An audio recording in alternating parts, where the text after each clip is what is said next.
What would you do if the person you trusted most signed away your future while you were unconscious? My name is Rachel Carter. I'm 31 years old, and this is the story of how the man I loved more than anyone in the world turned the word marriage into a prison and my body into a battleground. Welcome to Final Reckoning, where betrayal meets brutal payback.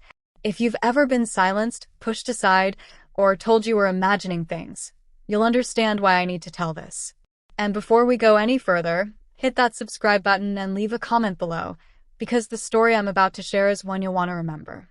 The morning it all began felt ordinary, even tender. Sunlight filtered through the curtains of our modest two-bedroom apartment that overlooked the city park. The kind of soft golden light that made everything seem peaceful, even when it wasn't. I remember waking up to the smell of coffee, hearing Thomas humming in the kitchen. He wasn't a perfect man. I don't believe such a thing exists, but I believed he was my man. We had been married for 6 years, together for 9, and in that moment, as he walked back into the room with 2 mugs, his brown hair still messy from sleep, I thought, this is the life we built. Solid. Reliable. Ours. We had our routines. He brewed the coffee, strong and dark. I made the bed, fluffing the pillows he always tossed around in his sleep. We shared small banter. Me reminding him to pick up groceries, him teasing that I worked too much. He was in finance, sharp with numbers, always carrying himself with an air of calm control. I worked from home as an editor, turning other people's stories into polished manuscripts. It was a quiet life, but a comfortable one. At least I thought it was. 4 months, we'd been circling the topic of children. I wanted them, had dreamed of them since I was little. He always found reasons to delay. Promotions, money, the state of the world. But last December, he'd finally said, "After the holidays, Rachel. We'll start trying then." It had been enough to give me hope, to make me imagine a nursery where our guest room stood, to keep me up at night wondering if our daughter would inherit his dimples or my laugh. I didn't know then that those dreams would never see daylight. It happened on a Tuesday. I was editing a manuscript, listening to a writer ramble on about revisions, when a sharp pain stabbed my right side. It was so sudden and so hot, I gasped and dropped my laptop. For a moment, I thought maybe food poisoning, but the pain didn't let go. It clawed deeper, radiating, relentless. Appendicitis, my mind whispered, recalling how my sister had once described it. I crawled to the bathroom, tears streaming down my face, clutching my abdomen. Thomas. My voice was a broken rasp. He was in his office on a client call, but when I texted hospital, no. He appeared within seconds. He didn't hesitate, didn't panic. He scooped me up, grabbed my purse and keys, and half-carried me to the car. At every red light, he squeezed my hand, saying, "It's okay, I've got you. We're going to fix this." His calmness felt like love at the time. The emergency room blurred by in fluorescent streaks. Nurses asking questions, Thomas answering them. Insurance cards, paperwork, 4 lines, ultrasounds. Each moment bled into the next. The pain was so sharp I couldn't focus on anything except the need to be cut open, relieved, put back together. When the ER doctor confirmed acute appendicitis, relief actually flooded me. Surgery was scary, yes, but it had an endpoint. I'd be home by the weekend, eating bland soup and making jokes about hospital gowns.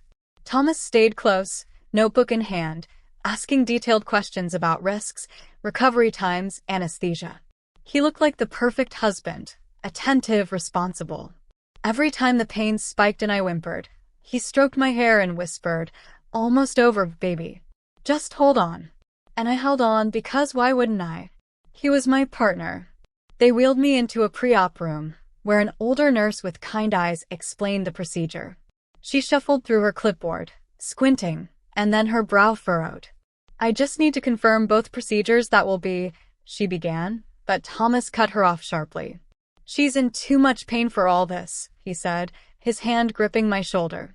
"We've already discussed it with the doctor."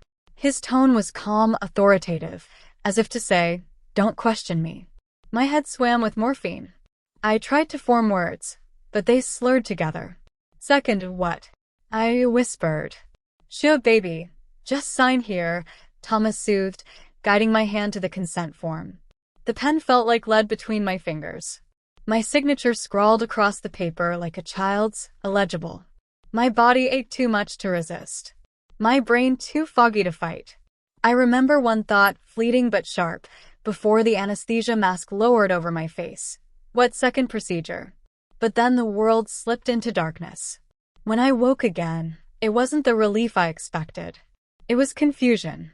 My throat was raw, my body heavy, my abdomen throbbing with pain I'd anticipated. But beneath it, deeper, was something else. A dull ache low in my pelvis, alien and wrong. I blinked into the dim recovery room, listening to the soft beep of the monitor beside me. A young nurse with long braids leaned over me. "There she is," she said warmly. "How are you feeling?" I croaked for water, and she helped me sip through a straw. "The surgery went well," she said, but her smile faltered as she noticed my wince when I shifted. "That pain will fade in a few days." I frowned. "It hurts down there." Is that normal?" Her hands stilled on the foreline.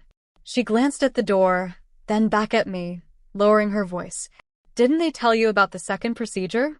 The words sliced through the fog of anesthesia sharper than any scalpel. My heart monitor spiked into frantic beeps. What second procedure?" My voice was raspy, panicked. She hesitated, chewing her lip, then leaned closer. "Your husband approved it." I thought. She stopped, shaking her head.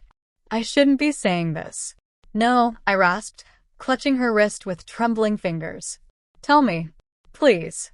What did they do?" Her eyes filled with something between pity and fear. She pulled the curtain around my bed, cocooning us in sterile privacy. "Your husband signed off on an additional surgery," she whispered. "Something you never agreed to." The room tilted. My breath hitched. My body felt foreign, violated. I didn't yet know what exactly had been stolen from me, but in that moment, I knew one thing with horrifying clarity. The man I trusted with my life had betrayed me in the most intimate, irreversible way possible. And that was only the beginning. The heart monitor beeped faster, each sound an accusation, each spike proof of the storm building inside me. The nurse, her badge read Kelsey, squeezed my hand once before retreating. "The doctor will explain," she said, her voice shaky, then slipped away before I could ask more. Alone, I stared at the ceiling, bile rising in my throat. A second procedure. Approved by Thomas. My mind replayed the pre-op scene in jagged fragments. The nurse hesitating, the clipboard, Thomas's voice cutting her off, his hand guiding mine across the line. My signature, sloppy, half-formed. Had he known I wouldn't be able to resist? Had he counted on the drugs to silence me? The door creaked open. Thomas stepped in, holding a bouquet of white roses, my favorite.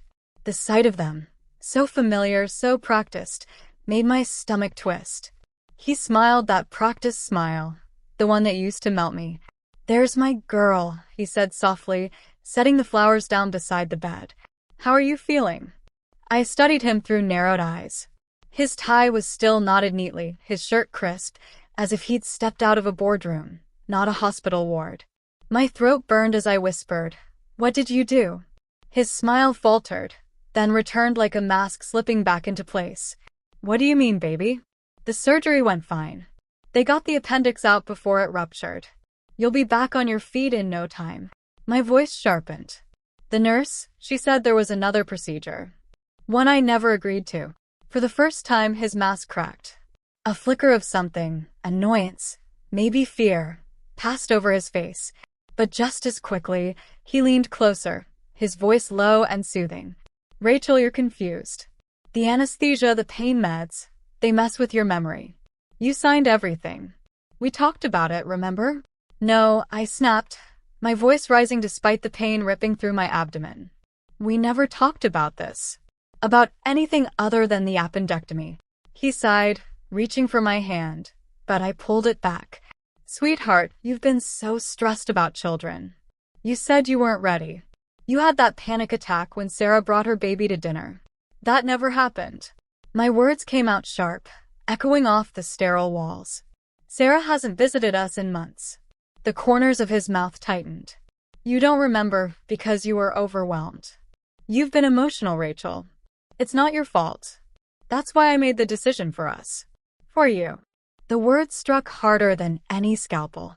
I made the decision for us. My heart hammered so loud I could barely hear him anymore. He said it so casually, so calmly, as if he'd decided on takeout instead of altering my body forever. I forced myself to speak, though my voice trembled. What decision, Thomas? What did you authorize? He hesitated, his eyes darting toward the flowers, the door, anywhere but me. Then he finally met my gaze. A tubal ligation. They tied your tubes. The world went silent except for the shrill monitor charting my panic. My mouth went dry, my chest tightened. You sterilized me. The words came out cracked, broken. It's reversible, he said quickly. With IVF, if you really change your mind. But Rachel, kids, they would ruin what we have. Our lifestyle, your career, the freedom we enjoy. Deep down, you know I'm right. My hands shook as I gripped the bed rails, needing something solid to keep me anchored. You had no right, I whispered. None. That was my choice. He leaned closer, lowering his voice to that patronizing tone I suddenly realized I'd heard 1,000 times before. I protected you from yourself. You don't know what you want half the time. You let emotions rule you. I can't let your impulses destroy everything we've built. Rage surged up, cutting through the fog of drugs. My body might have been weak, but my voice found steel. Get out. His jaw clenched. Rachel, get out. I screamed, the sound tearing through my throat, making the monitor screech. Nurses rushed in, but I didn't care. My husband, the man I thought was my partner, had stolen something sacred from me. And now he stood there acting like a savior. He straightened, smoothing his tie. Always appearances. You're not thinking clearly. I'll come back when you're rational. And then he walked out, leaving me shaking, gasping, my body racked with both pain and fury. When the nurses settled me back down, Kelsey slipped in quietly, her eyes full of sympathy. She placed a manila folder on my lap. You didn't hear this from me, she whispered. But you deserve to see it. Inside was the consent form. My name, forged in sloppy loops that looked nothing like my handwriting. The description, bilateral tubal ligation. And below it, Thomas's confident signature, neat and bold. A note in the margin. Patient's husband confirms previous discussions regarding permanent birth control. My vision blurred with tears. My hands trembled as I clutched the paper. This is real. This is proof. That night, I didn't sleep. I dialed Thomas 6 times, each call going to voicemail. I texted my best friend Julie, but couldn't explain. How could I put this nightmare into words? My husband had betrayed me. My body had been violated, my future rewritten without consent. Every shift of my abdomen reminded me of what was gone. Not just my appendix, but my choices. My trust. My marriage. I stared at the ceiling until morning, whispering to myself, why would he do this? Why would he destroy everything? But a darker thought crept in, chilling me more than the pain ever could. What if this wasn't sudden? What if he had been planning this all along? And if he had, how much more was he hiding? The hospital discharged me sooner than I wanted, insurance rules outweighing trauma. They called it a successful surgery. I wanted to scream at them that success didn't mean a damn thing if your consent had been stolen. But the nurses were kind, careful, avoiding eye contact like they knew more than they could say. When Julie pulled up in her beat-up SUV, I nearly collapsed into her arms. She didn't ask questions at first.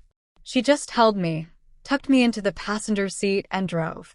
The city passed by in a blur, neon signs, traffic lights, lives continuing as if the world hadn't ended for me in that sterile room. When we finally parked outside my apartment, she turned off the engine and looked at me. Okay, she said gently, tell me what happened. The words tangled in my throat, but they came, jagged and raw. About the nurse whispering, the forged signature, Thomas's calm explanations, his insistence he was protecting me. Julie's face changed with every sentence. Shock, then horror, then fury. By the end, her hands gripped the steering wheel so tight her knuckles were white. That bastard, she spat. Rachel, we talked about baby names 3 weeks ago. You showed me Pinterest boards for nurseries. He's trying to gaslight you into thinking you imagined all of it. I nodded, clutching the manila folder Kelsey had risked everything to give me. He signed me away like I was property. Julie's jaw set. Then we find proof. We make sure he can't twist this. Inside the apartment, everything looked the same. Our photos on the wall, the mug he'd used that morning still in the sink, his cologne faint in the air. But it felt poisoned now, a stage where every memory had been rewritten. I sank onto the couch, the ache in my abdomen radiating outward, my body a constant reminder of what was stolen. Julie paced like a detective in a crime show. Where would he keep secrets? Passwords, documents, anything. I hesitated. His office. But it's always locked. Then we unlock it. The door to his office loomed like a vault. I'd never questioned it before, respecting boundaries, believing him when he said he needed privacy for confidential clients. Now it felt like a wall built to keep me blind. We searched the apartment for a key, turning over couch cushions, emptying drawers. Finally, Julie tugged a picture frame off the hallway wall, our wedding photo, the two of us smiling like fools, and found a small key taped to the back. Her expression hardened. Of course. The lock clicked open, and the air inside smelled faintly of leather and dust, like a place untouched by anyone but him. His desk was immaculate, papers stacked neatly, pens aligned, a computer monitor dark and waiting. File cabinets lined the walls, each drawer labeled with precise handwriting. But one drawer stood out, bottom left, with a combination lock instead of a key. I stared at it, my mind racing. He used to say 2743 was his lucky number. He used it for everything. Julie knelt, spinning the dial. Click. The drawer slid open. Inside was a different world. Not contracts or spreadsheets, but secrets. Medical brochures on sterilization. Articles about the child-free lifestyle. And then, a folder stuffed with emails. My stomach lurched as I read them. 3 months ago, Thomas had emailed doctors asking about permanent birth control for my wife. Some had refused, citing consent laws. One response stood out. Dr. Anders, the very man who had performed my surgery. If the patient is already undergoing surgery for another condition, with proper documentation, additional procedures can be addressed. Below that, Thomas's reply, what kind of documentation? My hands shook as I snapped photos with my phone, each email another nail in his coffin. Julie's voice was sharp with fury. This isn't negligence. This is premeditation. In the back of the drawer, hidden behind folders, I found a small black phone. Not his usual iPhone with the leather case, but something cheap, burner-like. Julie and I exchanged a glance. Password protected, I whispered. What's his lucky number again? Julie asked. 2743. The screen lit up, unlocking instantly. My breath caught. Dozens of messages. The contact name A. The most recent. Is it done? Thomas, yes. She can't trap me now. When are you leaving her? Thomas, soon.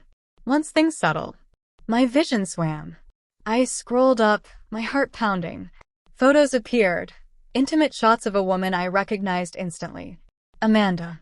She worked at his office, the one who'd smiled at me at the Christmas party, who'd once joked, "Don't rush into kids, Rachel. They ruin everything." The messages stretched back a year. Thomas. She wants kids desperately. It's becoming a problem. So leave her. Thomas. Not yet. The prenup has clauses. If we divorce without children, she gets half. If she can't have kids for medical reasons, it's different. The words burned into me. Cold, calculated. He hadn't just betrayed me. He had plotted to dismantle me, legally, financially, biologically. I dropped the phone, gagging, while rising. Julie grabbed my shoulders. Breathe, Rachel. Breathe. We've got what we need. This is proof. But it didn't feel like victory. It felt like drowning. Every moment of our marriage replayed, every laugh, every promise, every kiss.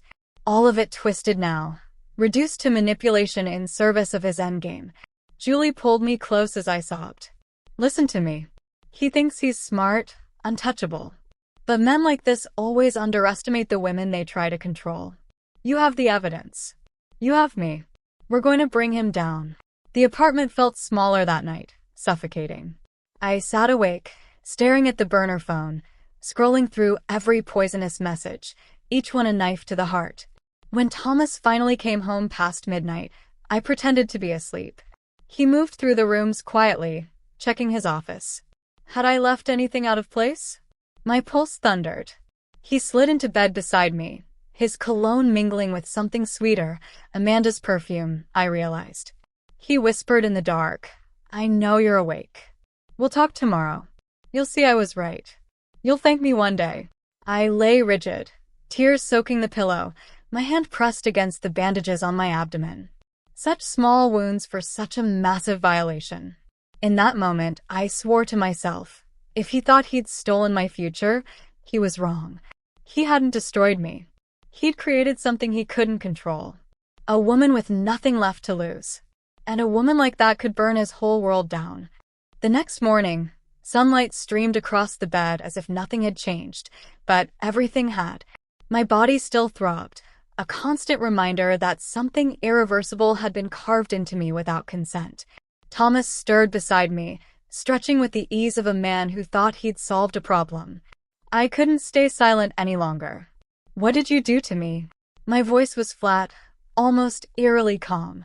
He blinked, then smiled faintly, as if I'd asked about breakfast. "You're still groggy. I told you last night." No, I cut him off. No more lies. No more gaslighting. I know about the tubal ligation. I know you forged my signature.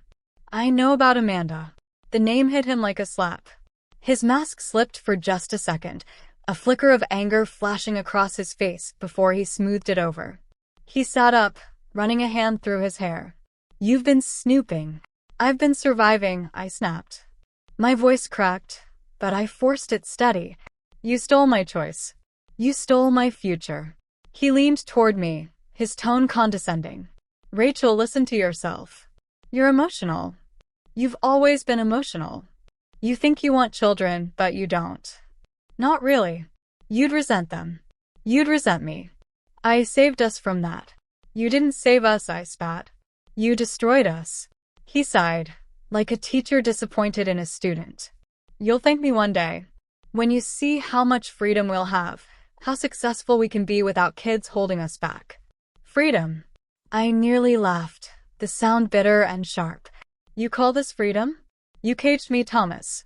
You cut away my choices like they were inconveniences." His jaw tightened.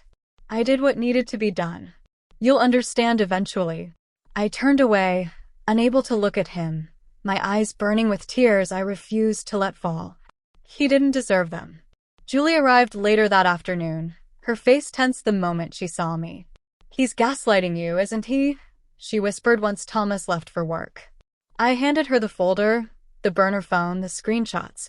"This is more than gaslighting. This is premeditated. He wanted me sterilized so the prenup would work in his favor."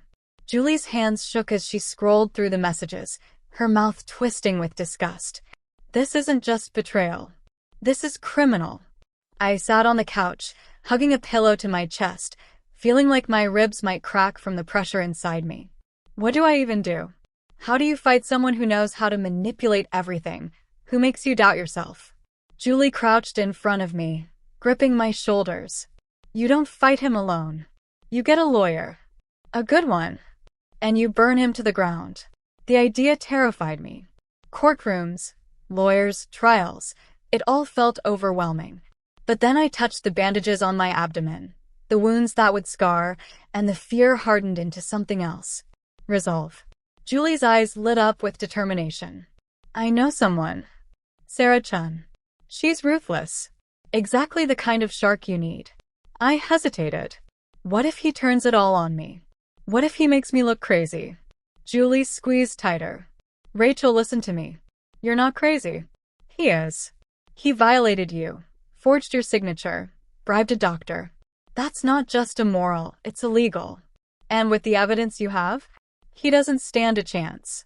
Later that night, Thomas came home as if nothing was wrong, whistling while he loosened his tie.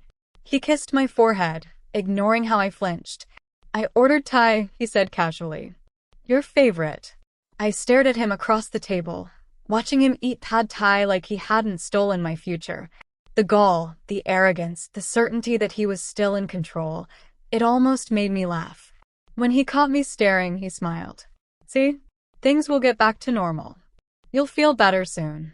Normal. The word made me want to smash my plate across his smug face. But instead, I smiled faintly, swallowing my rage. Julie's voice echoed in my head. Don't let him know. Not yet. I nodded. Maybe you're right. His smile widened, his eyes softening like he believed me. He reached across the table to take my hand. I let him. For now. But inside, I was already gone. The next morning, Julie drove me downtown to Sarah Chun's office. The building gleamed with glass and steel, intimidating and sharp, much like the woman herself. Sarah greeted us with a firm handshake, her dark hair pulled into a sleek bun, her eyes cool and assessing behind thin glasses. She listened as I poured everything out. The surgery, the forged signature, the emails, the burner phone. Julie slid the photos and screenshots across her polished desk. Sarah didn't interrupt, just took notes in neat, precise handwriting.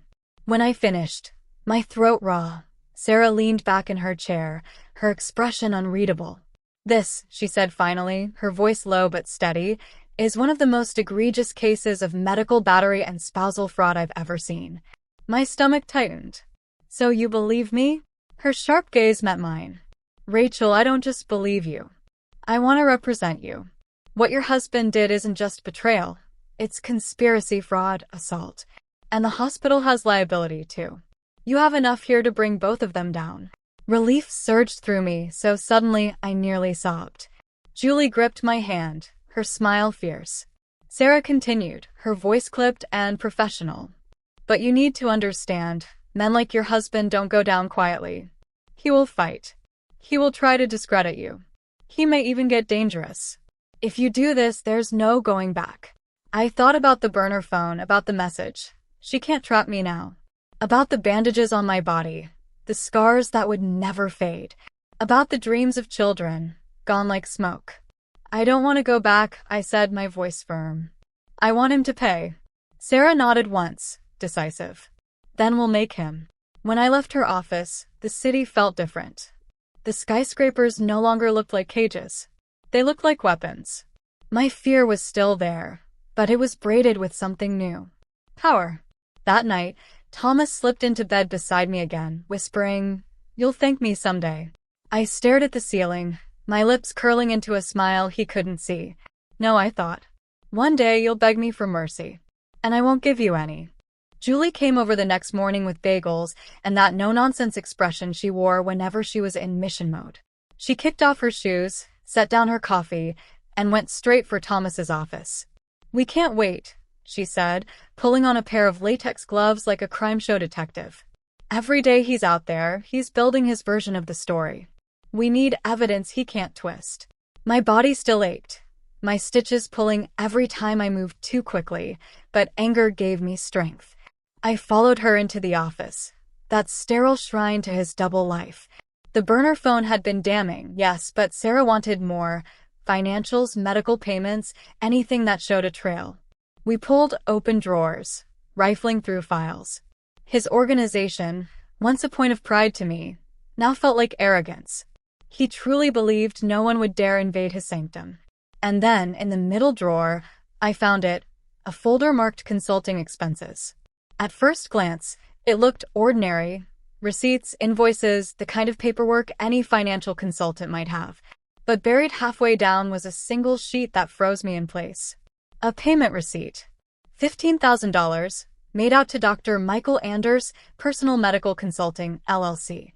Date: one day before my surgery. My breath hitched. "Julie, look at this." She leaned over, her eyes narrowing. "That's the bribe. He literally paid for your sterilization like it was a service." I snapped a photo, my hands shaking. "Sarah needs to see this. Immediately." We kept digging. Behind the payment receipts were printed emails. Some were bland follow-ups with clients. But then I saw a header, subject, procedure options. My stomach churned as I read. "Thomas, she's emotional about children. I need something permanent. Something she won't fight me on later. Dr. Anders, We need her signature, but if she's under anesthesia, spousal consent can sometimes apply. Thomas, make sure she doesn't remember specifics. Increase the sedation if needed. I gagged, slamming the folder shut. Julie's eyes went wide. Jesus, Rachel. He planned this. Down to how to keep you from remembering. Tears stung my eyes, but they weren't tears of grief this time. They were fury, boiling hot, giving me clarity. He didn't just betray me. He conspired with a doctor to erase my future. And he thought I'd never find out. Julie set a hand on my shoulder. That's premeditation. That's conspiracy. He's done. But fate wasn't finished with us yet. Because tucked at the very back of the drawer was something small and black. A USB drive. We exchanged a look. My hands trembled as I plugged it into my laptop, praying it wasn't corrupted or empty. It wasn't. A shaky video appeared on the screen, the camera angle awkward, like it had been recorded secretly from inside a pocket. The audio, however, was crystal clear. Thomas's voice. She doesn't know I'm here, he whispered. She's emotional, irrational about children. I'll take full responsibility. Just make sure she doesn't remember the details. Dr. Anders replied, his voice cool, practiced. That's not how anesthesia works, Mr. Carter. But if she's already under for another procedure, we can adjust the paperwork. Emergencies happen. Exactly, Thomas said. And you've done this before. A pause. Then Anders, I've helped families make difficult decisions, yes. I slammed my laptop shut, ball rising in my throat. My knees gave out, and I collapsed onto the couch. Julie sat beside me, her hand gripping mine tight.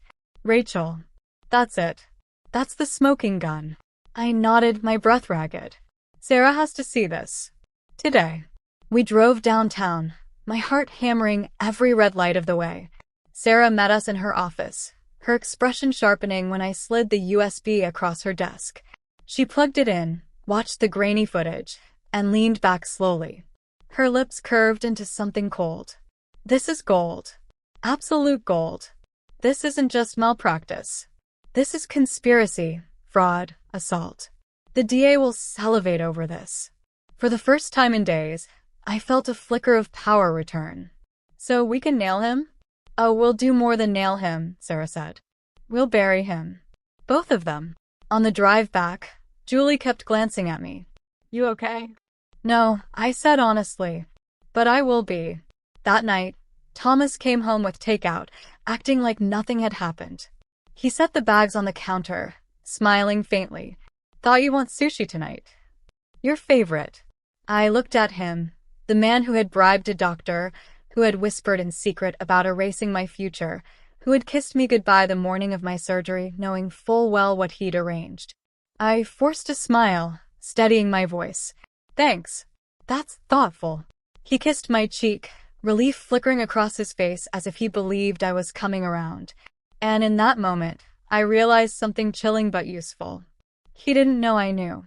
Not all of it. Not yet. That was my advantage. Because the more he thought I was weak, the more evidence I could gather. The more he believed I was compliant, the harder the fall when the truth came crashing down. Later, while he showered, I slipped into his office again. I wasn't searching for new evidence this time. I was testing myself. Could I pretend?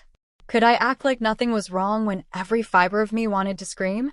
I placed everything exactly as it had been, closed the drawers softly, and walked out without leaving a trace. By the time he emerged, towel around his waist, I was curled up on the couch, pretending to watch TV. He sat beside me, his arms sliding around my shoulders. See, he murmured. Things are already better. You'll see I was right. I leaned into him, forcing my body not to recoil. Maybe you're right, I whispered. But in my head, I was already replaying Sarah's words. We'll bury him. And I swore to myself, with every beat of my heart, that one day soon Thomas Carter would regret ever underestimating me. Because he had turned me into something he couldn't control. His worst nightmare. For the next week, I became an actress in my own home. On the surface, I was the wife Thomas thought he'd rescued, smiling faintly at dinner, nodding when he droned on about work, pretending gratitude when he brought home flowers. Inside, I was documenting every word, every gesture, every slip of arrogance. Julie helped me refine the act. "Let him think you're softening," she said, pacing my kitchen. "He'll get sloppy. That's when you strike." So I played along. When he kissed my forehead, I didn't flinch.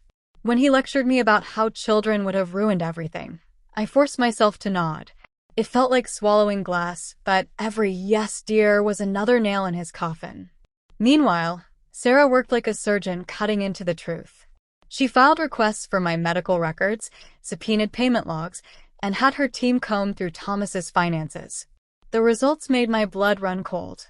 "Rachel," Sarah said one afternoon, sliding a folder across her desk, "your husband has been moving money into hidden accounts for over a year. Shell companies, offshore investments, you name it. He wasn't just planning to control your body. He was planning to cut you out of everything." I flipped through the documents, each one a betrayal in black and white. Transfers labeled as consulting fees, accounts I'd never heard of, all in his name alone. "How much?" I asked, my voice hollow. "Over 200,000 so far. Likely more once we dig deeper." Julie slammed her fist on the desk. "He's been siphoning money while smiling in your face. He's not just a narcissist. He's a criminal." Sarah nodded. "And we're going to prove it. But I need you to stay calm, Rachel. Keep acting like nothing's wrong. We want him blindsided." I agreed, though inside I was a storm. At home, Thomas leaned against the counter one night, sipping scotch like the king of his castle. "I knew you'd come around," he said smugly. "You're finally starting to see I did what's best for us." I swirled my wine glass, forcing a smile. "Maybe you're right. Maybe I was just caught up in expectations." His eyes gleamed with triumph. "Exactly. Everyone thinks they need children to be fulfilled. But we're smarter than that, Rachel. We're above that nonsense." I nodded, pretending to admire his brilliance while mentally adding his words to the transcript I was keeping of every conversation. The act was exhausting. Some nights, I locked myself in the bathroom and sobbed silently into a towel. Other nights, I lay rigid in bed while he whispered about our perfect future, my mind replaying the USB video over and over, make sure she doesn't remember the specifics.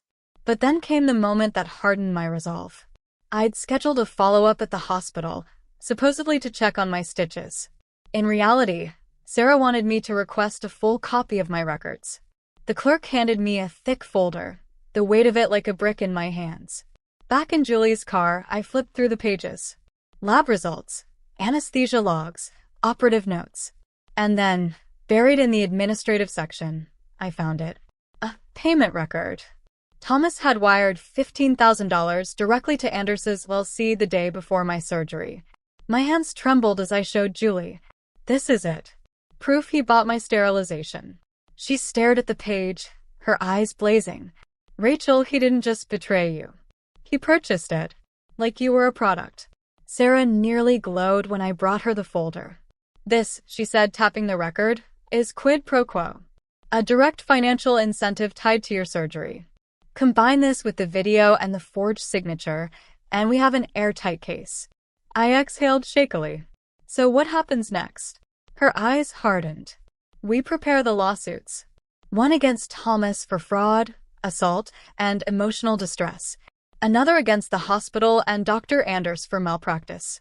And when the time is right, we serve him in a way he'll never forget."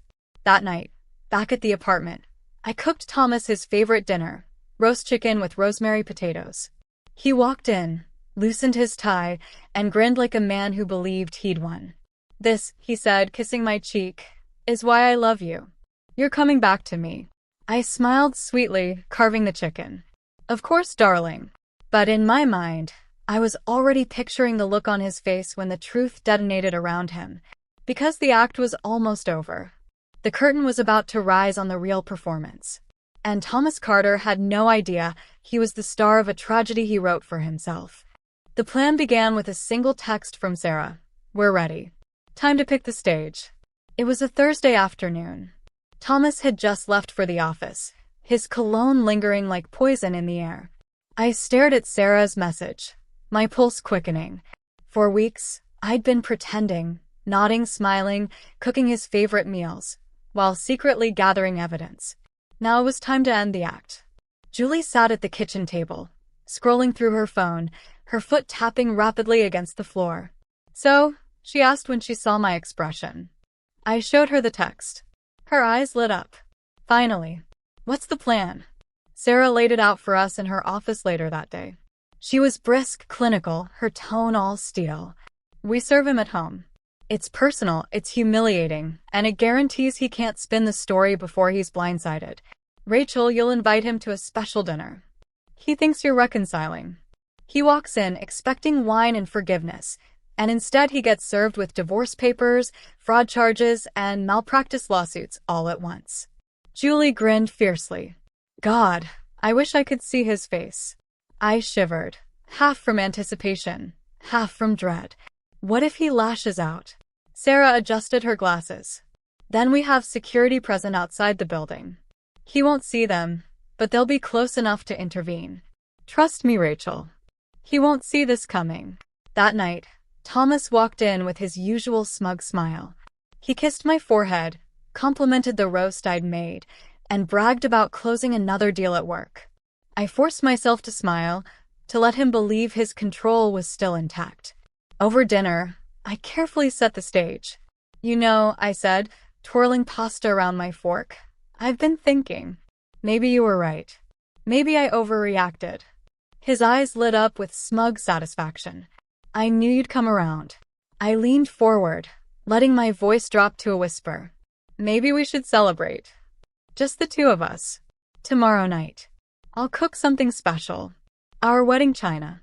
A real fresh start." He beamed, squeezing my hand. "That's my girl." When he looked at me, all he saw was submission. But under the table, my nails dug into my palms so hard they nearly drew blood. The next day, I spent hours preparing, not for him, but for me. I cooked his favorite meal, polished the silver, lit candles. I even wore the dress he once called perfect wife material. Every detail was calculated to make him feel secure. Julie hovered in the kitchen as I basted the chicken, her arms crossed. "I hate this," she muttered. "You shouldn't have to play this role one more second." I forced a smile. One last performance. After tonight, I never have to act again. Sarah texted me just before 7, process server en route. 10 minutes out. My hands trembled as I poured the champagne, forcing my breathing to stay even. Thomas walked in right on time, carrying another bouquet of roses. "Wow," he said, setting them on the table. "This looks perfect." I smiled sweetly, raising my glass. "To the future." "To our future," he corrected, clinking his glass against mine. And then, right on cue, the doorbell rang. He frowned, setting down his fork. "Were you expecting someone? Why don't you get that?" I said, my voice calm, steady. He walked to the door, his steps casual. He opened it to find a man in a suit holding an envelope. "Thomas Carter?" "Yes," he said warily. The man handed him the envelope. "You've been served." For a moment, Thomas stood frozen, staring at the thick stack of papers in his hands. He tore them open, scanning the first page. His face drained of color. Divorce. Fraud. Malpractice. Conspiracy. The words leapt off the page like flames. "What the hell is this?" he demanded, spinning to face me. I set my fork down carefully, my hands steady. "It's the truth, Thomas. All of it. The forged signature, the bribes, the burner phone. The affair. It's over." His eyes blazed with fury. "You ungrateful." "Don't." I cut him off sharply. "Don't you dare call me ungrateful after what you did to me. You stole my choice. You treated me like property. You thought you could erase my future and walk away unscathed." He slammed the papers down on the table, his face twisted with rage. "You think anyone will believe you? You've always been unstable. Emotional. That's what I'll tell them, that you imagined all of this."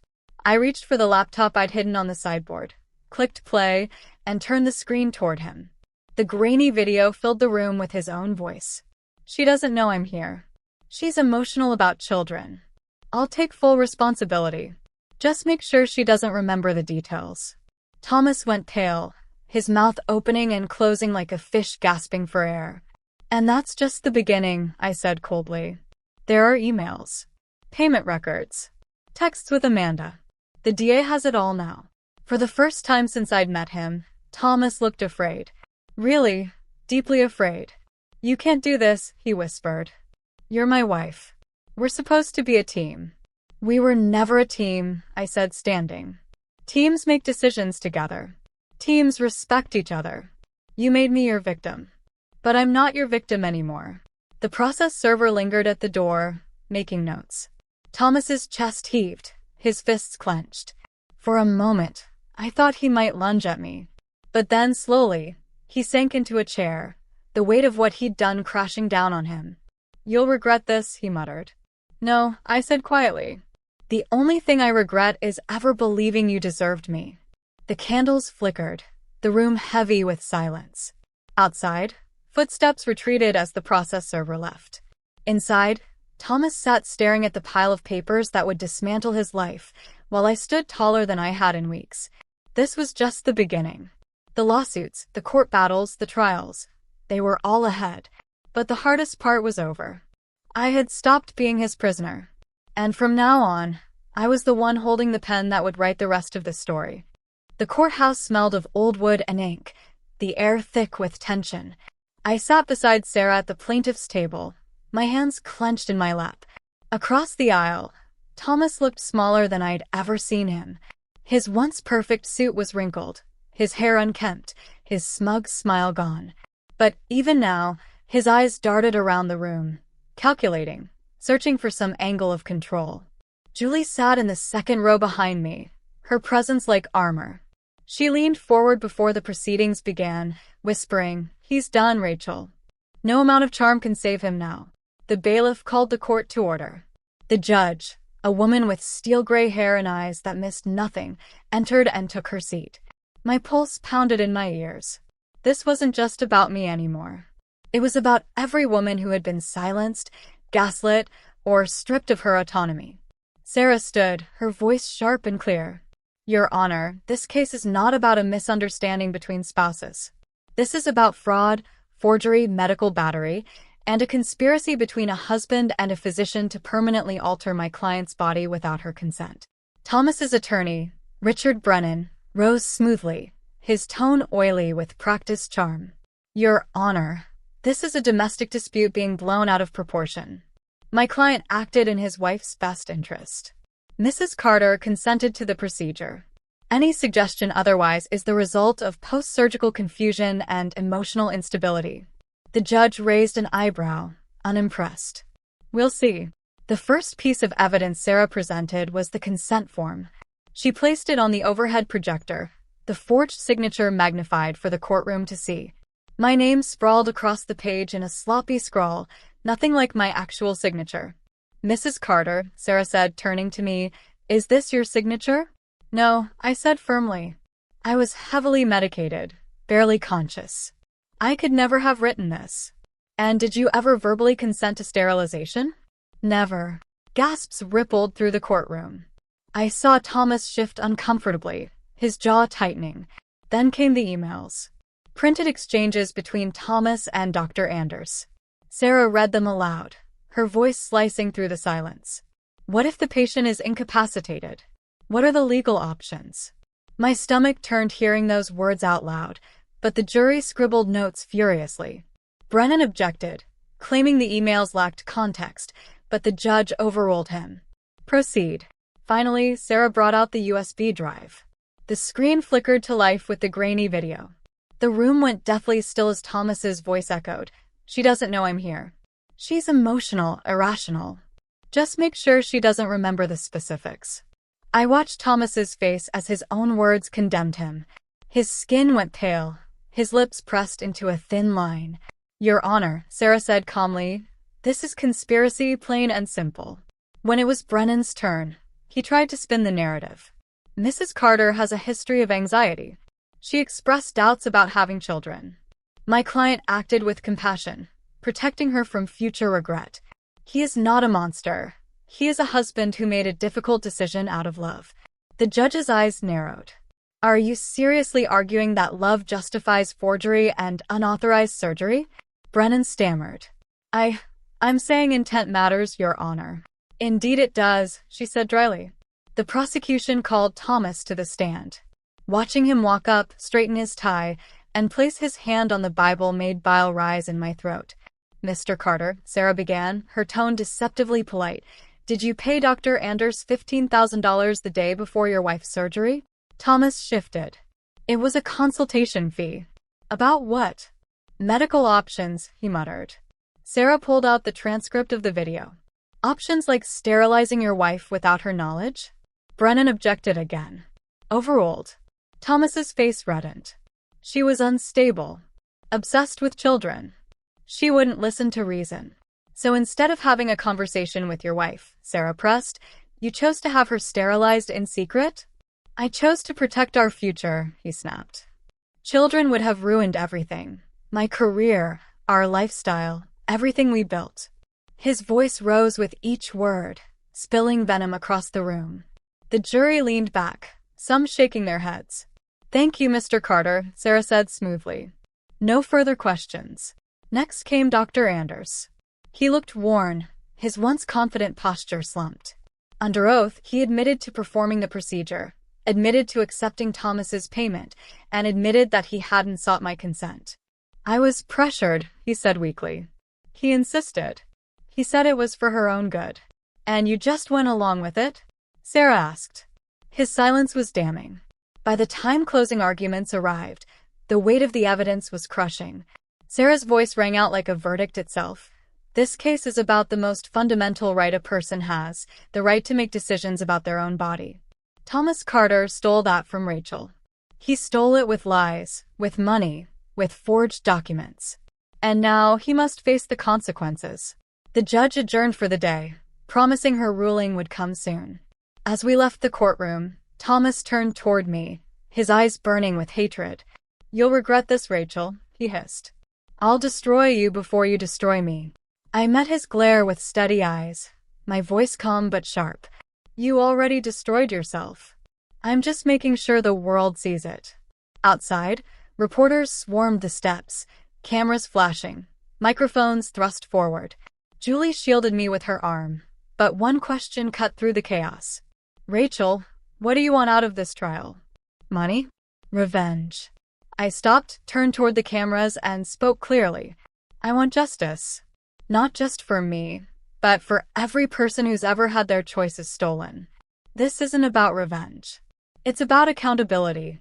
The cameras clicked furiously, capturing my words, my face, my resolve. And for the first time in months, I felt like I was reclaiming not just my story, but my voice. The criminal trial moved faster than I expected. Once the civil hearings had laid out the evidence, the district attorney had little trouble pressing charges: fraud, forgery, conspiracy, and medical assault.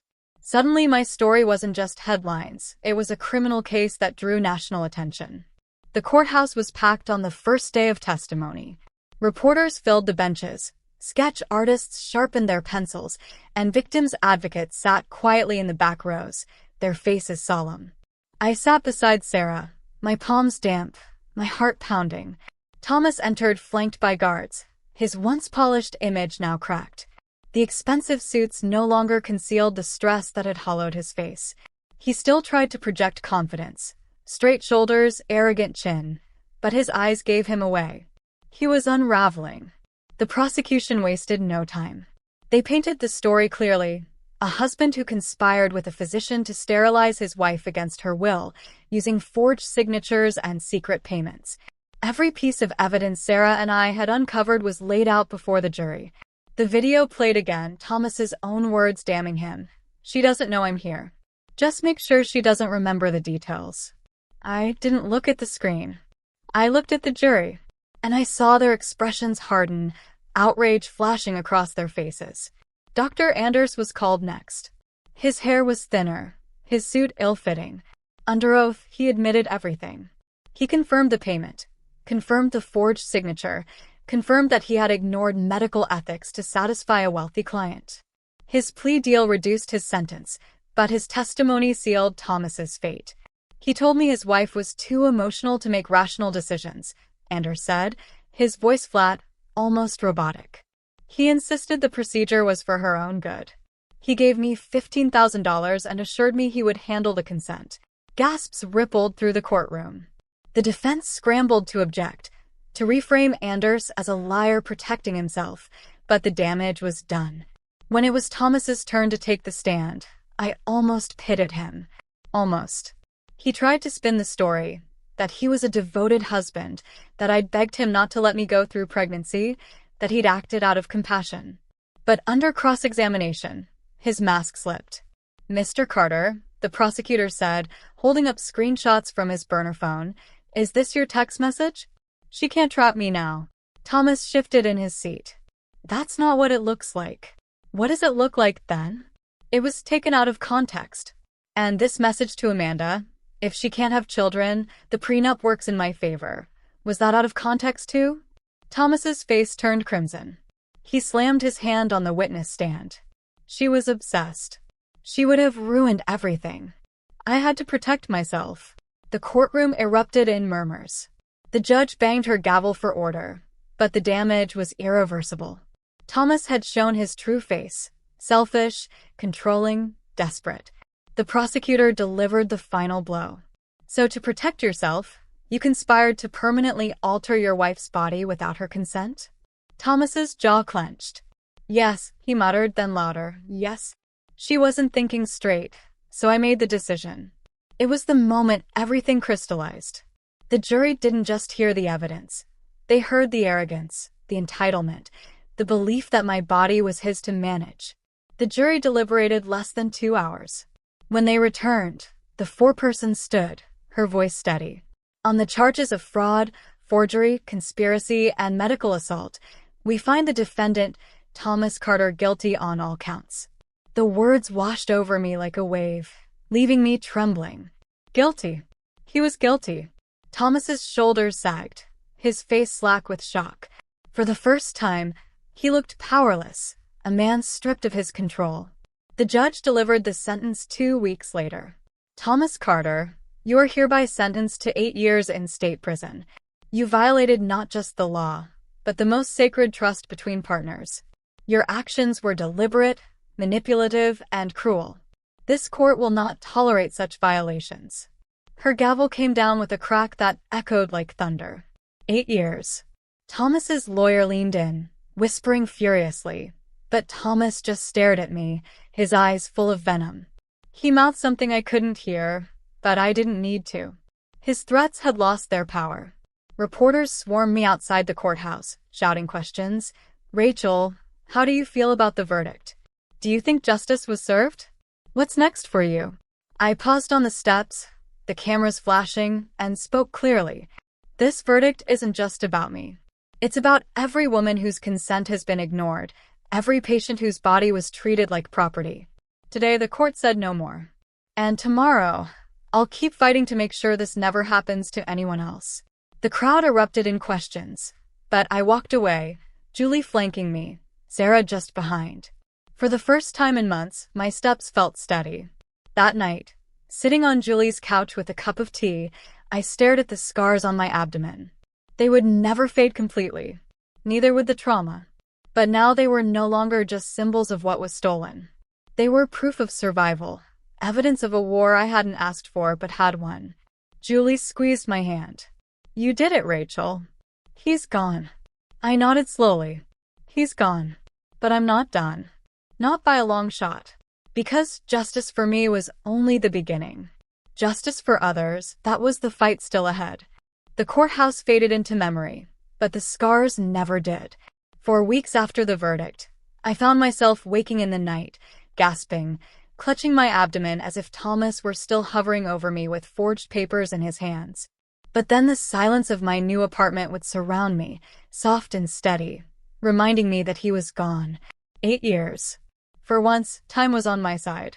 Julie moved a stack of boxes into the corner one morning and collapsed on the couch beside me. "This place feels different," she said, glancing around at the sunlit living room, the walls free of his photos, his books, his presence. "Like you finally get to breathe." I nodded, staring at the ocean blue curtains I'd chosen myself. No compromises, no fake smiles. "It's mine," I said simply. "For the first time in a long time, everything here is mine." Sarah kept me updated as the hospital settlement loomed. "They're terrified of the publicity," she told me in her office, flipping through papers. "They'll pay you more than enough to live comfortably. But I know you, Rachel, you'll want to use it for more than comfort." She was right. I donated half to women's health organizations, and with the other half, I launched something I'd been dreaming of since the trial began, the Rachel Carter Center for Medical Autonomy. A foundation dedicated to helping victims of reproductive coercion and unauthorized medical procedures. Opening day, the small office buzzed with volunteers, survivors, advocates. Julie stood at my side as I cut the ribbon, cameras flashing, applause echoing. My voice trembled only slightly as I spoke. "This center isn't about me," I said. "It's about making sure no one else wakes up from surgery to discover their choices stolen. It's about turning pain into protection." The applause washed over me, and for once, it felt like more than noise. It felt like purpose. Still, healing wasn't a straight line. Grocery store aisles could undo me. The baby section at Target, the soft cries of an infant nearby. I'd gripped the cart handle until my knuckles turned white, forcing the tears back until I was alone. "You're grieving them maybe," Dr. Martinez, my therapist, told me gently. "The children you might have had. The future you imagined. It's okay to grieve what was stolen." I cried harder in her office than I had in court. Because she was right. Thomas hadn't just cut into my body. He'd carved away my maybe, the possibility of motherhood I had dreamed of. But life has a strange way of offering new beginnings. One autumn evening, I met Marcus. He ran the local bookstore, a widower with 2 teenagers and a quiet steadiness in his eyes. He didn't try to fix me or fill the silence. He just handed me a book once, saying, "This one helped me when I thought I couldn't breathe anymore." We started with coffee, then long walks on the beach. Slowly, carefully, I let him into my world. When I finally told him my story, he didn't flinch or try to explain it away. He just listened, his hand warm over mine. "Thank you for trusting me," he said softly.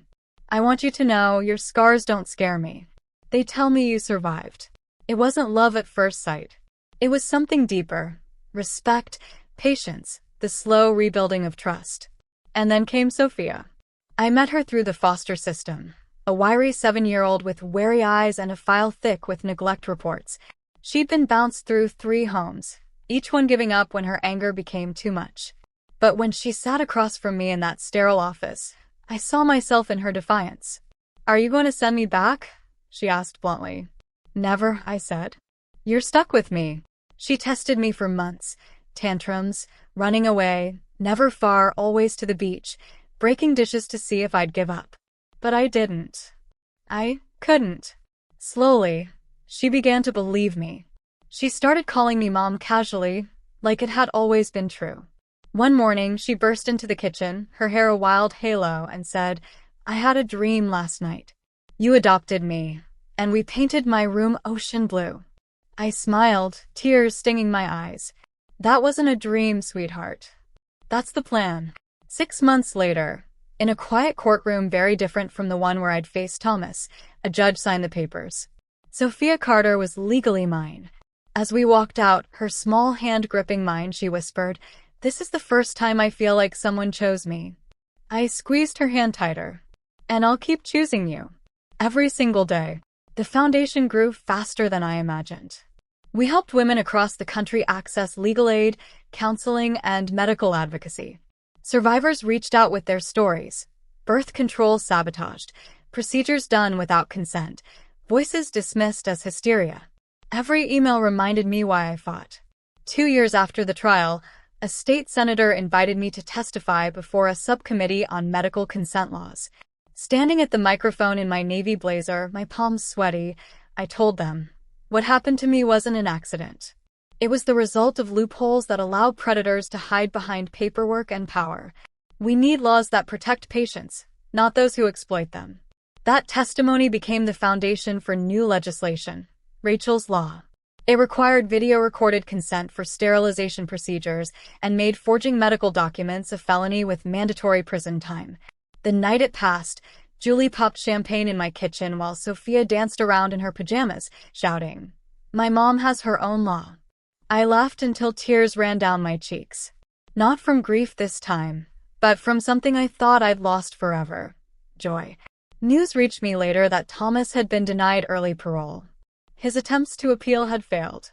Amanda, the mistress he'd risked everything for, had testified against him in a civil suit, claiming manipulation and emotional abuse.